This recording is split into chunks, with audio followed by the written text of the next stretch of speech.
Bonjour à tous et bienvenue autour de votre grande table du jeudi. Que reste-t-il de sacré aujourd'hui dans ce monde ? Il a réalisé pour Arte et les éditions de l'Observatoire un tour du monde spirituel, un grand voyage initiatique sur les chemins du sacré. Frédéric Lenoir sera notre invité dès 12h55 autour de la grande table des idées. Mais d'abord, nouveaux visages, nouvelles écritures. Elle, César de la meilleure actrice dans un second rôle pour Divine en 2017. Déborah Lukumwena joue aujourd'hui dans la saison 2 de Mental. Lui, César du meilleur espoir masculin cette année. Jean-Pascal Zadi vient de réaliser Craignos, la suite, carrément Craignos. 2 séries à voir sur France Télé / la plateforme de France Télévisions.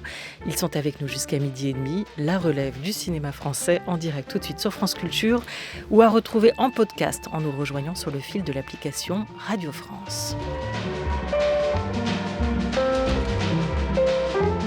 La grande table. Olivia Gesbert. Vous êtes divine, déjà, en 2017. Vous l'étiez dans le film de Houda Benyamina, aux côtés de Oulaya Amamra, puis au chevet de Femmes SDF dans Les Invisibles de Louis-Julien Petit. Après un passage par le théâtre avec le seul en scène Anguille sous roche, on y revient. À 26 ans, on vous retrouve sur petit écran dans la saison 2 de Mental, adaptation d'une série finlandaise où vous êtes Maximilienne, fraîchement débarquée dans un centre clinique pédopsychiatrique. Bonjour Déborah Lukumwena. Bonjour. Ah, voilà. Alors, ah oui, d'ailleurs, il y a votre mère qui a demandé à venir vous voir. Si elle a demandé Elle à venir viendra voir. pas. Ah bon ? C'est une connasse. Non, avec d'autres mots, s'il vous plaît. C'est une connasse, monsieur Zarader. Non, Bourdon, docteur Bourdon. C'est pas votre bureau ? Si ? Ah oui, non, parce que oui. Non, le docteur Zarader, c'est l'ancien chef de service, et ils n'ont pas encore changé les plaques, tout ça. Alors, donc, on a dû vous expliquer, on va élaborer avec vous un projet de soins dans un cadre collectif. Hein. Donc, vous allez rencontrer... Je vais rencontrer la psychologue, on se verra 3 fois par semaine, puis j'aurai un emploi du temps où il faut que je mette mes activités, il y en aura des obligatoires et d'autres pas. Puis, vu que je suis anorexique boulimique, j'aurai des rendez-vous avec la diététicienne et des plateaux spéciaux à la cantine.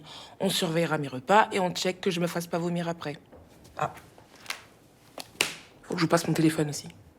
Alors non, en tant que nouveau directeur de la clinique, j'ai décidé que, moyennant quelques règles, vous pouvez garder vos téléphones portables.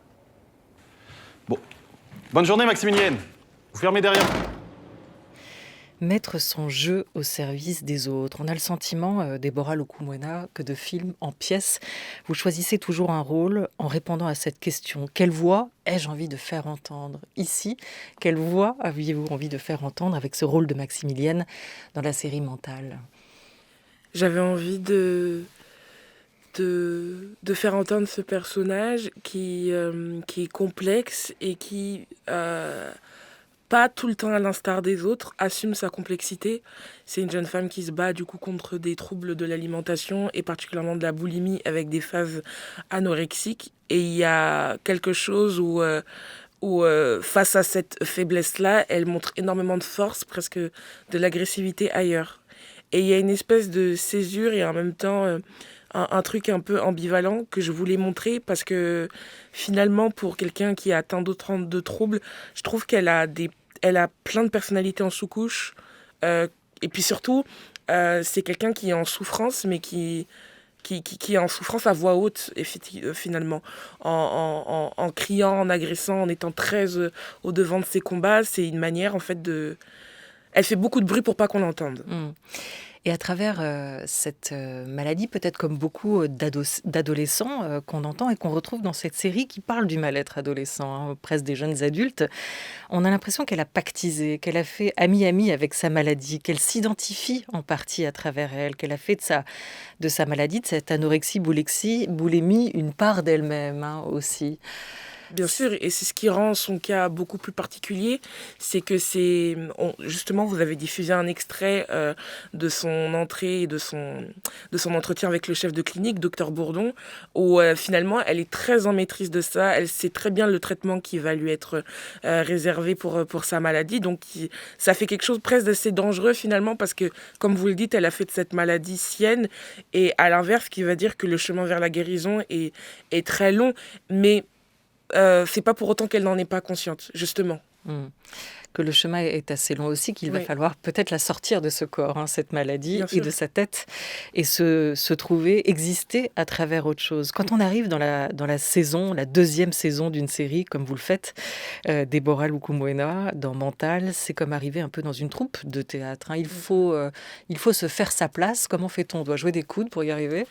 Non, en tout cas, pas du tout dans la série Mental.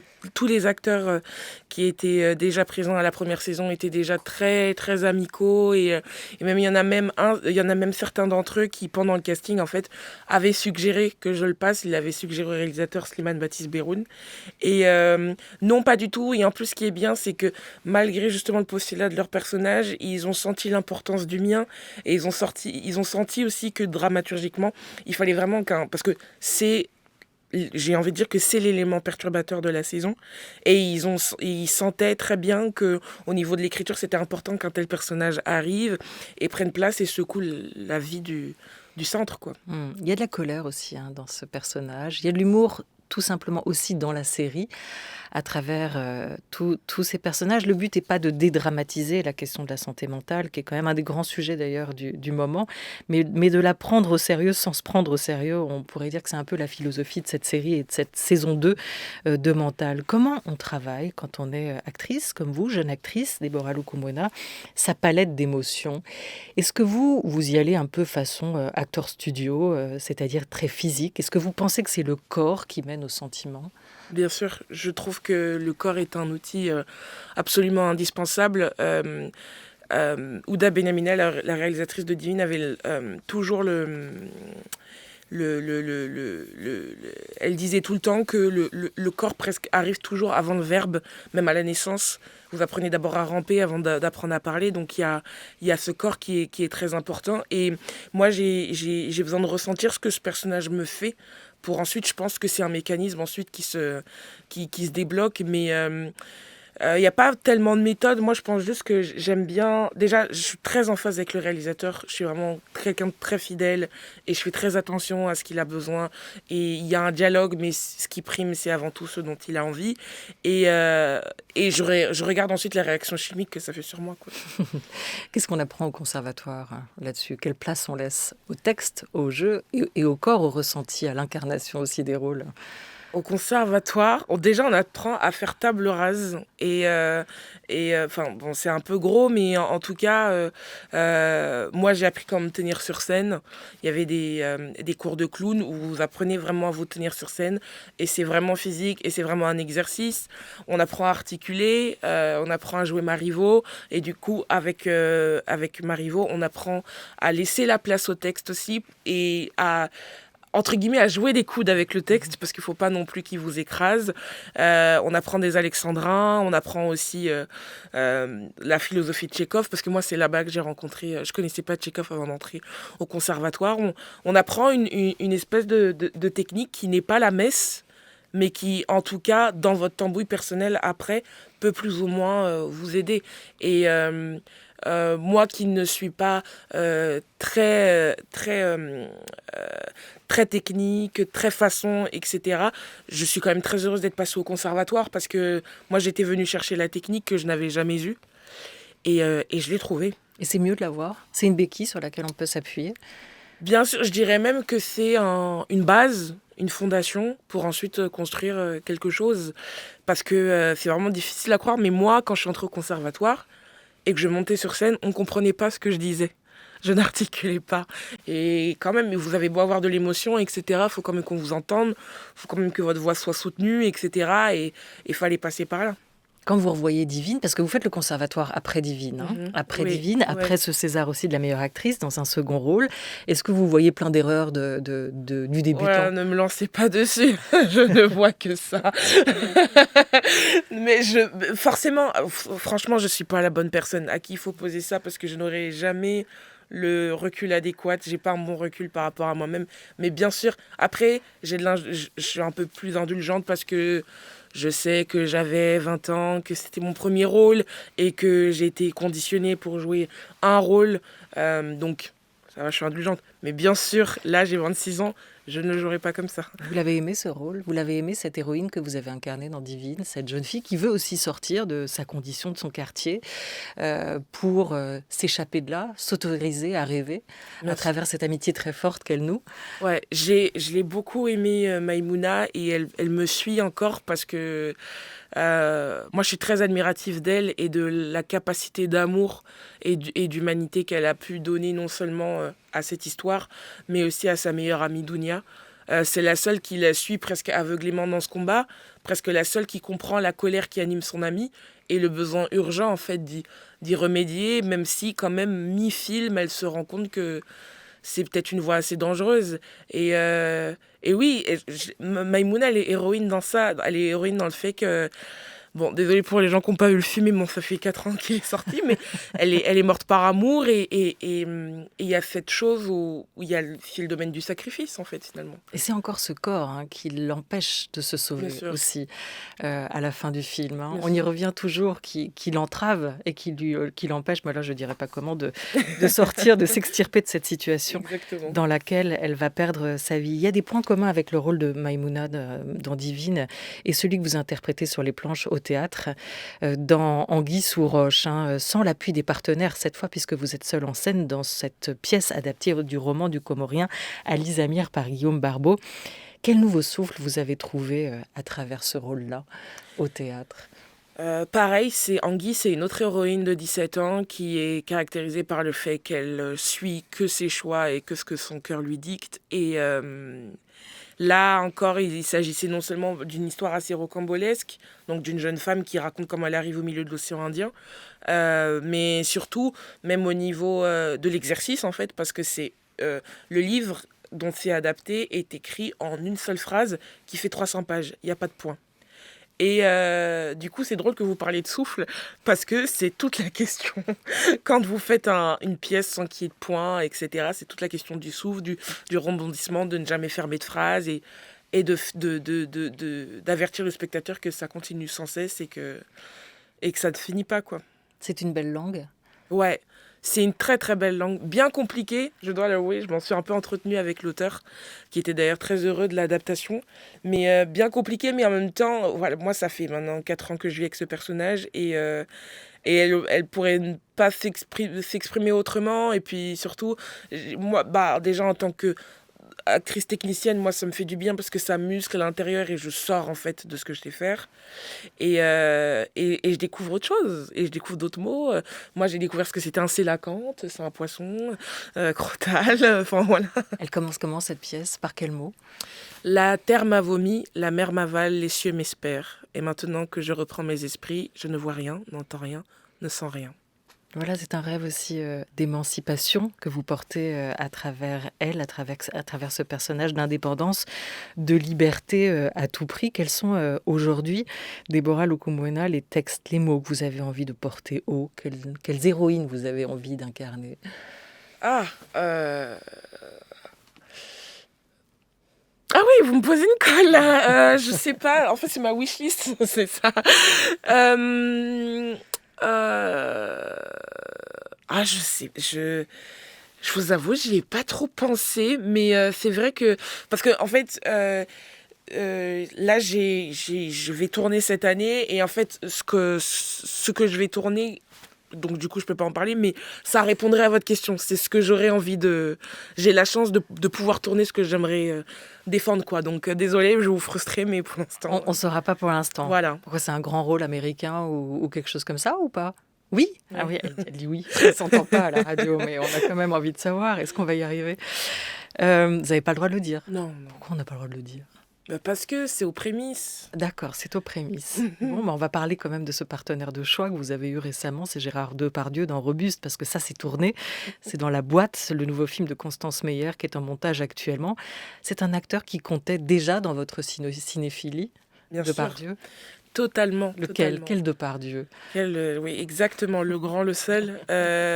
Exactement, c'est-à-dire que très tôt, moi, il y a quelque chose d'assez, pas vorace, mais d'assez gourmand en attention, en énergie et en technique chez lui, que j'ai tout de suite admiré et qui m'a tout de suite impressionnée parce que moi, j'aime être impressionnée. Et je me suis toujours dit que... en fait, je le vois un peu comme un ogre.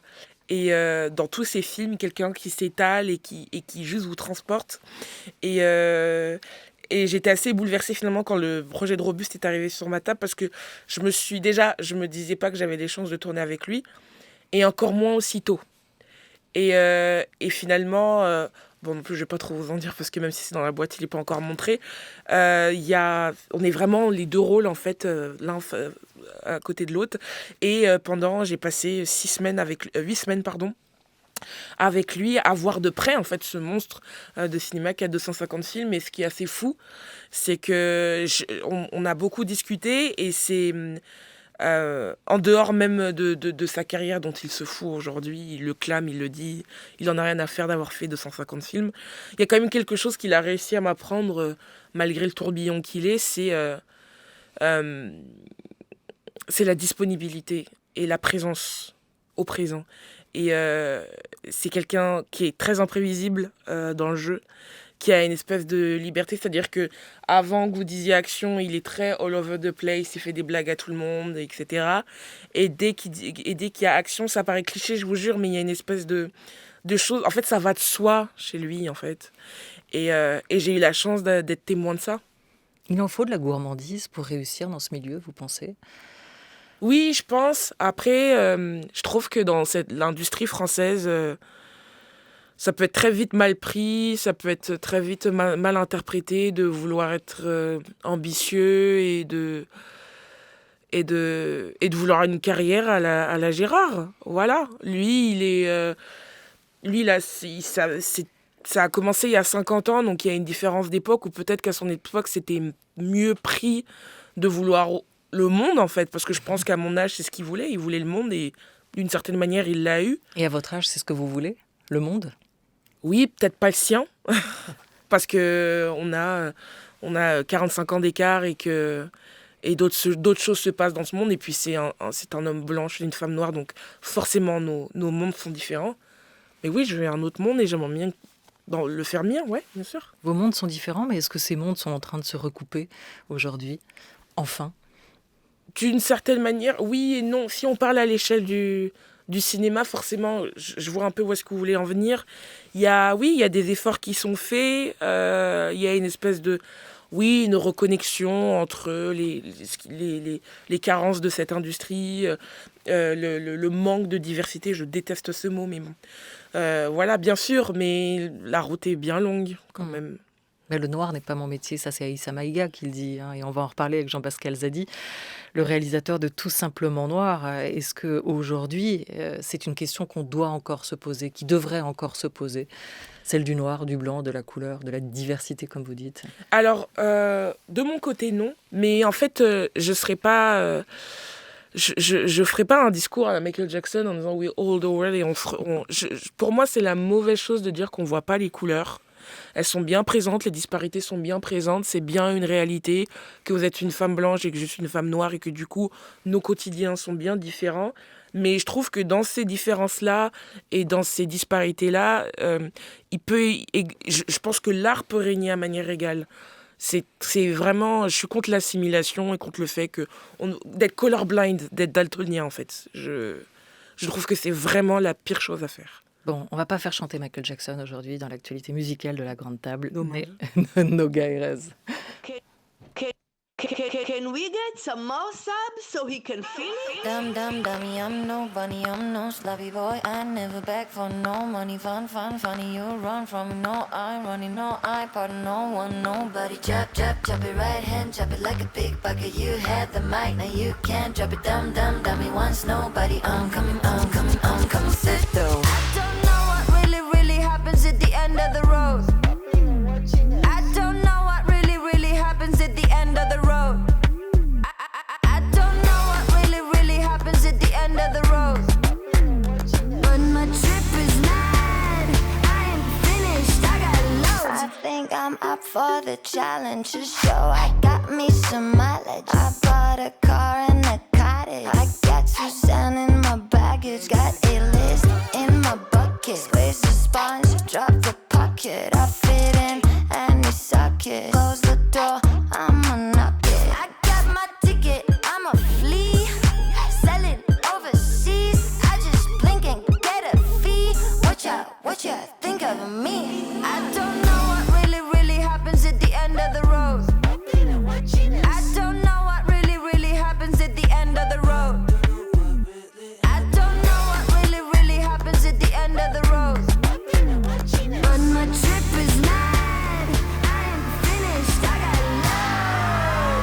high ceilings, but I burn in the sun. I never miss one shot. I'm sick as a gun. I got mortal friends. I'm dead as they come. Like, hey, I'm on the way. I left my body in the mattress by the San Francisco Bay. No, there's a cop named Mordecai behind my pirated Mercedes. When we crash, I hit the ER. This is a thriller. I did it for the PR. I did it for the VR. I didn't know when there's a dynamo back in the back of the fridge. I go back it up my triple attack and battery as in my stacks in the cabin. Menagerie cracking my doggies run back. I just tell them to back it up, back it up, back it up. I don't know what really happens at the end of the road.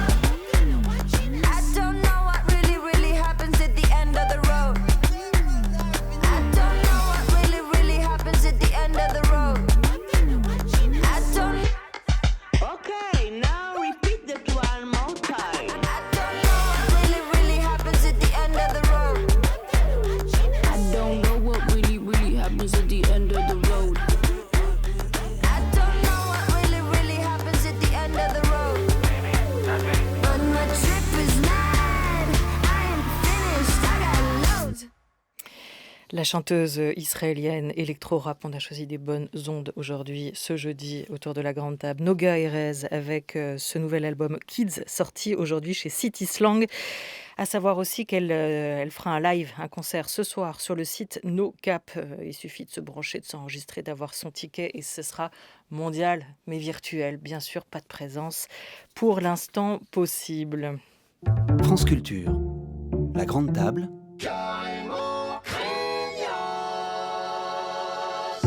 Olivia Gesbert.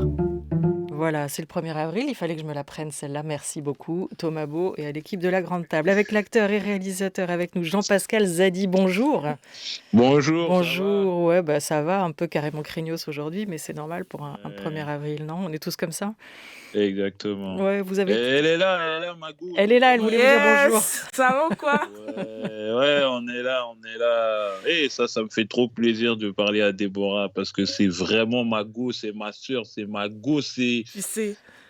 C'est... Les Marseillais disent le sang, ouais, mais toi c'est mieux que le sang, toi t'es les globules rouges. Toi aussi, on se sait. On sait. Et il y avait déjà eu un hommage justement de vous à Déborah au moment où votre film et vous-même, Jean-Pascal Zadi, avez été consacrés au César pour Tout simplement noir. Et le César du meilleur espoir masculin est attribué à Jean-Pascal Zadi pour Tout simplement noir. Bon, waouh, la vache. Alors, moi, ce que j'ai envie de dire, ça va être très intelligent. J'ai envie de dire, comme mon ami Dany Laferrière, il faut faire confiance au temps et il faut voir le temps en temps long. Et donc pour ça, je remercie tous ceux qui ont ouvert la brèche avant moi. J'ai envie de remercier Eusanne Palsy, Isaac de Bancolé, Omar Sy, Maïmouna Doucouré, Déborah Lokumwena, Alice Diop, Zita Enro, le bon vieux colonel Lajli et Fatia Youssouf. Alice Diop consacrée à la dernière Berlinale. Quelle brèche fallait-il ouvrir, Jean-Pascal Zadi, qu'elles ont ouvertes ou qu'ils ont ouvert avant vous? La brèche. Comment ça, quelle brèche? Bah oui. La brèche des Noirs césarisés, non? Ça n'existait pas avant. Ça n'existait pas avant et c'est eux qui ont ouvert la brèche. Donc, quand moi j'arrive, je suis dépositaire de toute cette histoire. Donc, c'est impossible que je prenne tout ça pour moi tout seul en disant ouais, JP, je suis super, je suis meilleur. Non, il faut être humble et il faut accepter qu'avant moi, il y en a eu d'autres et c'est ces autres-là qui ont fait que mon jour a pu arriver. Voilà, il faut rappeler quand même que Tout simplement noir, le film que vous avez réalisé, Jean-Pascal Zadi. Que j'ai co-réalisé. Voilà, ouais. Et c'est l'histoire d'un acteur un peu largué d'une 40aine d'années, mais fort sympathique, qui veut absolument organiser une grande marche d'hommes noirs à Paris pour protester contre la sous-représentation des Noirs dans la société et au cinéma et dans les médias. Et pour ce faire, il va essayer de ramener autour de lui tous ses frères et ses sœurs, sauf que il a vraiment la langue bien pendue ou mal pendu et il va s'attirer un certain nombre de déboires, hein, c'est ça. Ouais, c'est ça. C'était important, voilà, dans ce film, de parler de cette société française-là qui se crispe un peu en ce moment et qui, parler d'un militant qui veut parler de rassemblement mais qui exclut les gens, tout ça, déjà, dès le point de départ, ça me faisait rire. Mais ça m'énerve de parler de mon film, j'ai envie de parler de Déborah, en fait.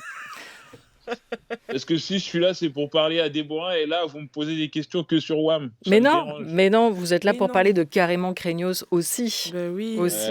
Ouais, Est-ce qu'avec cette série, cette suite de Craignos, il paraît qu'on n'a pas le droit de dire la saison 2, est-ce que là, vous vous êtes encore une fois engouffré dans la même brèche, c'est-à-dire celle aussi de ne pas hésiter à traiter un peu des questions qui fâchent en ce moment, mais avec un humour très particulier Mais les questions qui fâchent qui, en fait? Des questions qui fâchent, mais qui fâchent qui? la société. Mais Le nous. non, non, tout le monde. Moi, quand je fais une œuvre, ça s'adresse à tout le monde. Ceux qui sont fâchés, ils ont qu'à être fâchés. Ceux qui sont contents, ils sont contents. Moi, les sujets que j'essaye d'aborder sont des sujets de société qui font partie de la France, mon pays, dont je fais partie, dont Déborah fait partie et dont vous faites partie. Et donc, il y a des sujets qui sont abordés qui fâchent certaines personnes, mais nous, on est contents quand on en parle. Parce qu'on n'a pas eu la parole pendant trop longtemps. Et donc là, le fait de vouloir aborder des choses qui nous concernent, avec le ton qui nous concerne, avec l'humour qui nous concerne, et du coup, on est content, quoi. C'est ça la vie, c'est parler de tout. Et en tout cas, le plus important, c'est d'être dans la bienveillance et de faire des choses contre personne. Et ça, c'est ma ligne conductrice. C'est que quand je fais quelque chose, c'est contre personne. C'est plutôt pour tout le monde. Et Après... Ouais. Et c'est ce qu'on retrouve dans Carrément Craignos. Et il y a vraiment à travers ça un vrai renouvellement, une autre proposition, une autre écriture. La télé, elle permet ça encore aujourd'hui, aussi ça, Jean-Pascal Zadi. De nouvelles écritures sont à trouver, à mettre en avant. Ouais, je ne sais pas si des nouvelles écritures sont à trouver parce que ces écritures ont toujours été là, en fait. C'est juste qu'on n'avait pas accès à ces médias-là et à ces moyens d'expression-là. Donc, ce n'est pas des nouvelles écritures, c'est ouvrir le spectre des écritures et des auteurs. Et donc, ça commence à s'ouvrir en ce moment. Et je suis content d'en faire partie, hamdoullah, comme on dit chez nous. Je suis content d'en faire partie. Et puis, j'espère pouvoir ouvrir aussi la brèche pour d'autres personnes. Et j'espère pouvoir, comment on va dire, ouvrir la brèche à des gens qui seront même meilleurs que moi, plus beaux que moi, plus marrants que moi, plus intelligents que moi. Et l'essentiel, c'est que tout le monde ait la parole, en fait. Moi, c'est plus pour ça que je suis, quoi, que tout le monde ait la parole. Ça va être difficile, Déborah Lokomona, d'être plus beau, plus drôle et plus intelligent que Jean-Pascal Zadi. Oui, ça va être difficile, mais je rejoins ce qu'il dit, c'est-à-dire que j'admire le fait qu'il prennent en compte qu'il a fallu des précédents pour que son cas arrive. Et je pense que pour ni lui ni moi, l'objectif, c'est que ce soit des portes battantes. C'est que les portes s'ouvrent derrière nous et restent ouvertes avant tout. Donc, c'est contre personne. Mais oui, il y a une volonté pas de réparer, mais d'ouvrir un peu plus. Justement, vous parliez de brèche. Mais il y a cette volonté-là. Et oui, aujourd'hui, comme tu l'as dit un peu, Jean-Pascal, on peut constater quelques efforts, mais c'est tellement finalement maigre par rapport à justement tout ce qui peut être offert, tout ce qui a envie d'être exprimé derrière, quoi. Jean-Pascal Zadi, on peut vous retrouver plus en longueur dans d'autres émissions de France Culture où vous êtes déjà passé, à retrouver sur franceculture.fr. C'était très court, mais on voulait faire un clin d'œil à votre Carrément Craignos qui nous fait beaucoup de bien, surtout par les temps qui courent. Merci mille fois à vous aussi, Déborah Lokomona, d'être venue prendre le temps de nous parler de ce projet, cette deuxième saison de Mental à voir. La France est reconfinée et dans des moments comme ça, voilà 2 séries qui vous feront du bien au moral, du bien au mental. Merci beaucoup à tous les deux. Merci.